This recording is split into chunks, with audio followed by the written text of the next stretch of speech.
on ne sait pas comment réagir. On ne sait pas comment réagir à la mort de Jean-Marie Le Pen. Alors tout le monde démarre par ses tweets ou ses hommages, par malgré, par au-delà, par... c'est vrai, c'est ça en fait les trucs. Hein. Nonobstant, voilà. Et c'est vrai que voilà. Donc, alors il y a Jean-Luc Mélenchon aussi qui a réagi. Tiens. Oui. Le respect de la dignité des morts et du chagrin de leurs proches n'efface pas le droit de juger leurs actes. Ceux de Jean-Marie Le Pen restent insupportables. Le combat contre l'homme est fini. Celui contre la haine, le racisme, l'islamophobie, l'antisémitisme qui n'a répondu continue. C'est bien, il parle d'antisémitisme. En fait, Jean-Marie Le Pen, au moins, grâce à lui, eh bien, Jean-Luc Mélenchon et Louis Boyard ont reparlé d'antisémitisme. Oui, c'est ça. C'est fou. Qui est non résiduel, en tout cas, dans le cadre de Jean-Marie Le Pen. Pour que Louis Boyard s'inquiète pour la communauté juive, il a fallu le décès de Jean-Marie Le Pen. Et alors Jean-Luc Mélenchon, alors là, on est au-delà de la tartufferie, parce que pour moi, encore une fois, et je parle que de la forme, pas du fond, mais sur la forme, celui qui aujourd'hui se rapproche le plus de Jean-Marie Le Pen, c'est évidemment Jean-Luc Mélenchon. D'un côté, Marine Le Pen, qui est évidemment dans la stratégie de normalisation, et Jean-Luc Mélenchon qui est dans la stratégie de l'outrance, comme l'était Jean-Marie Le Pen. Même dans son côté tribun, très cultivé. Je me rappelle d'un truc qu'il avait dit sur Patrick Bruel, non aussi. Bah oui. C'était horrible. C'était on fera sur Patrick Bruel 2 points. Je cite ouvrez les guillemets, on fera une prochaine fournée. Jean-Marie Le Pen avait dit ça. Il y avait eu le Durafour crématoire.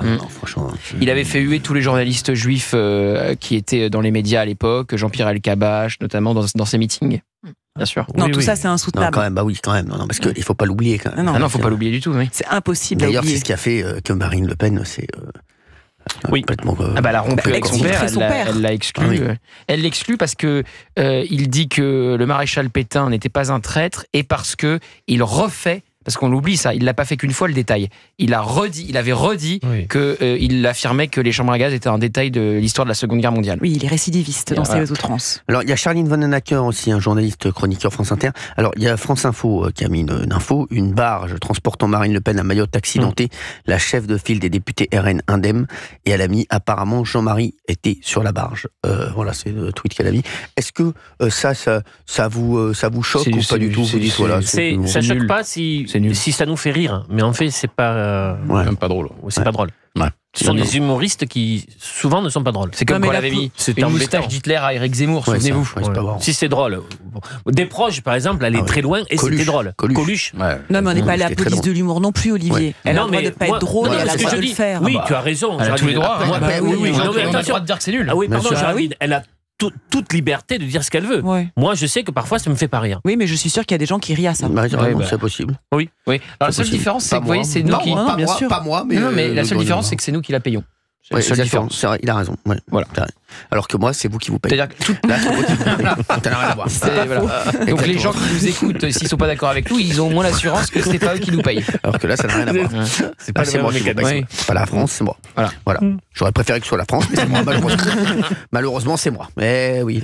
Mais ce qui est fou dans l'histoire, la petite histoire, c'est la dramaturgie de Marine Le Pen n'a pas été au chevet de son papa malgré tout. C'est-à-dire qu'elle est très très loin. Elle l'apprend en arrivant à Nairobi. Elle l'apprend par des journalistes. Non, elle l'apprend pas par des journalistes. Elle l'apprend par des journalistes qui l'ont dit à son attaché de presse. Voilà, c'est son attaché de presse qui lui dit. C'est pas des journalistes. Mais l'attaché de presse l'apprend par les journalistes. Oui. C'est toujours très étonnant la concomitance. Certaines journées, elle apprend, elle est à Mayotte pour évoquer prioritairement la crise migratoire, alors que son père s'était positionné il y a des années auparavant sur un tel sujet. C'est les 10 ans de Charlie qui évoquent la question de l'antisémitisme. Demain, dans 2 jours, on a l'hypercacher, etc. Sur la même journée, les deux se chevauchent. Cette annonce fait qu'on est dans quelque chose qu'on a du mal à apprécier. En tout cas, il se passe beaucoup de choses sur cette journée. Et quand il y avait eu la marche, Marine Le Pen n'était pas à la marche. Elle était allée à Beaucaire pour des hommages à Charlie. Qui, souvenez-vous, avait donné une interview fameuse sur Europe 1 de Jean-Pierre Elkabbach, qui avait commencé son interview de Marine Le Pen en lui disant vous n'avez pas honte. Et là, elle avait bondi en disant quoi, pardon, vous n'avez pas honte. Et c'était sur Europe 1 dans la matinale. Et ceux qui ont réussi à faire ça, on disait toujours il a essayé de faire un Elkabbach. D'accord. C'est vrai.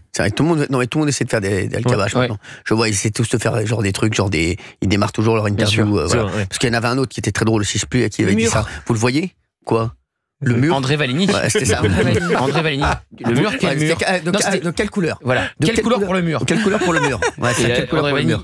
Le mur? Quel mur? Comment ça, quel mur? Quel mur? Le mur sur lequel votre réforme territoriale va s'exploser. Non, mais c'était exceptionnel. C'est fou. C'était fou.